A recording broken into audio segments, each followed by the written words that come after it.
So what you're looking at here is the SCHF9, one of the most abused of my children.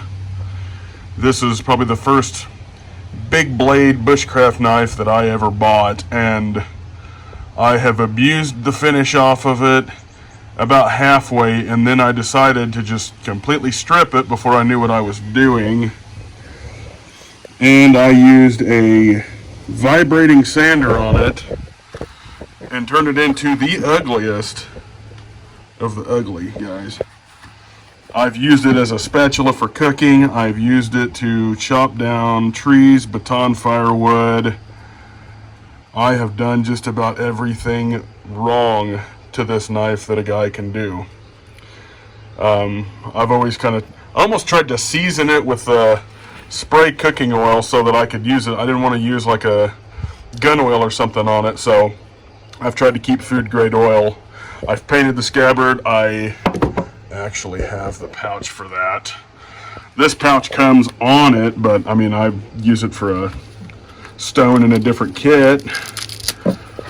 You know, so it doesn't come with the stone, by the way. It comes with a crappy fire starter that sucks. But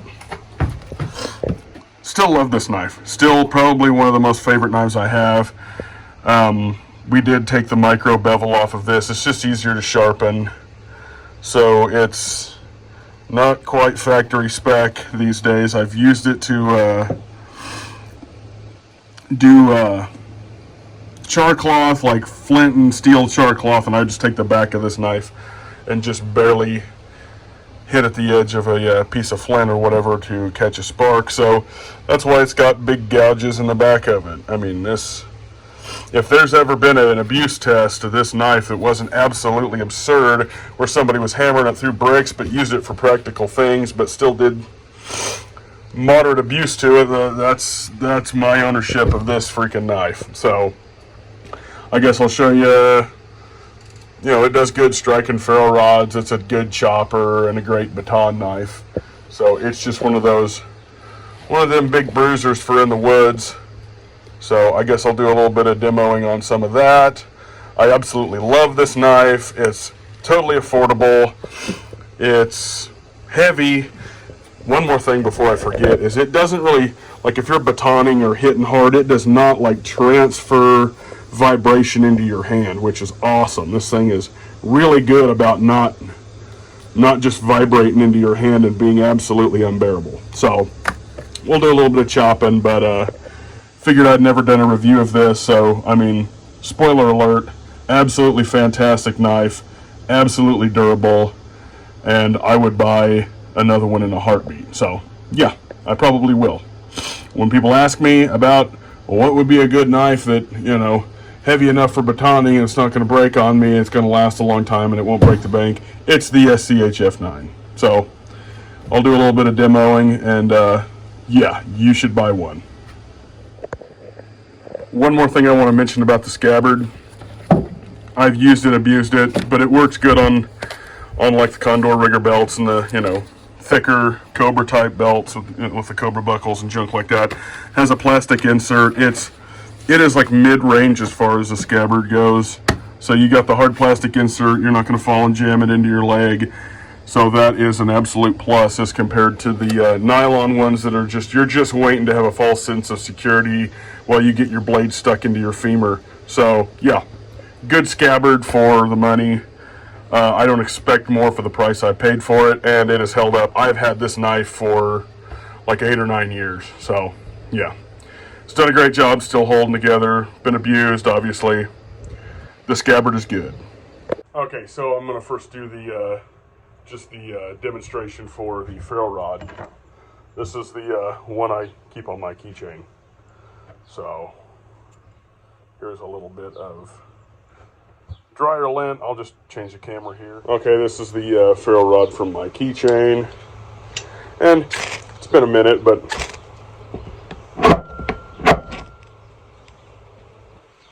works great.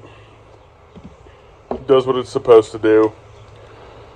Probably do need to file a better edge on it on the backside. It's been a long time since I've used it, and it's been a minute. Been abused. been used to strike flint, so probably need to file a better edge directly on it, but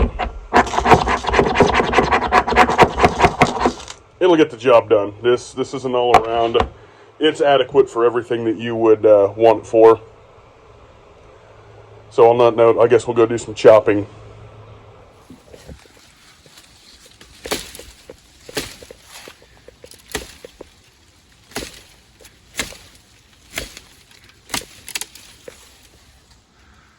So it definitely has some swinging power, and that wasn't even like braced on anything.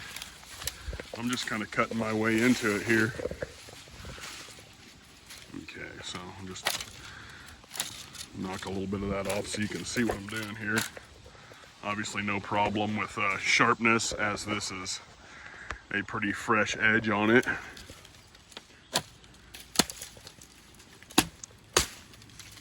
Two hits. It's a powerhouse, that's for dang sure.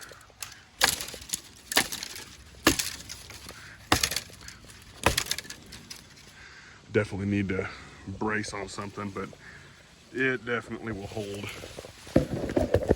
an edge, and it will definitely do its job.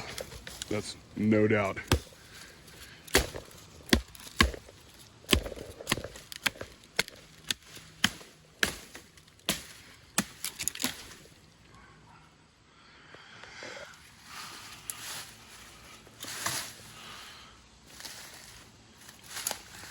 So we're just going to try to cut off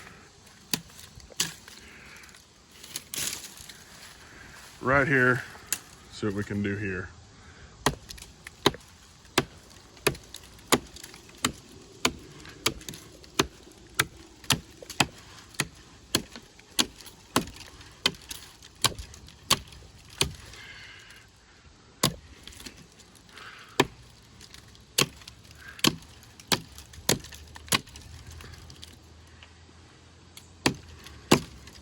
I mean, I could push it off there, but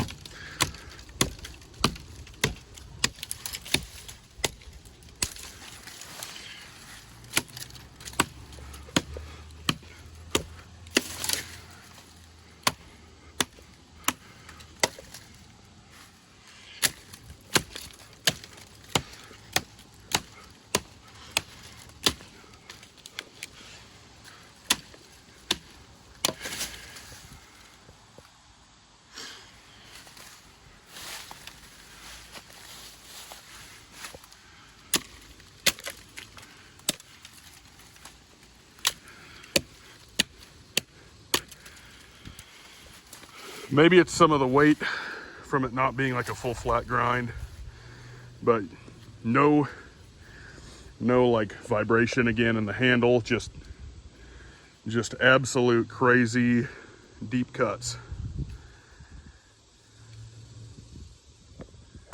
All right, so we'll do a little bit more batoning just to show what she's capable of here. This isn't exactly the most straight cut I've ever seen in my life here. There we go.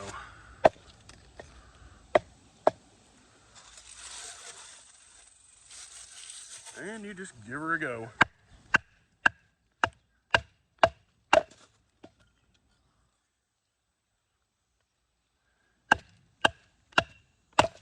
This is walnut, so it's reasonably hard.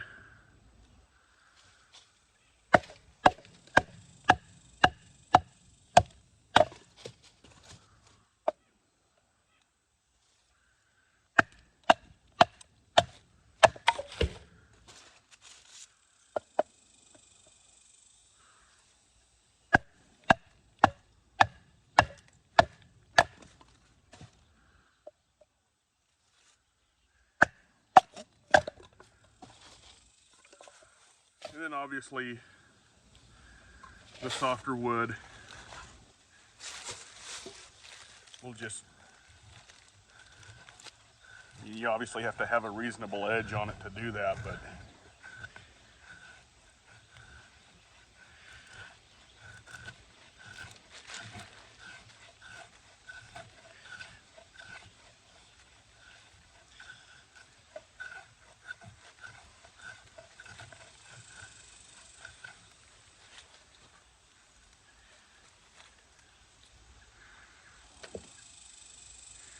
Just curls it right off.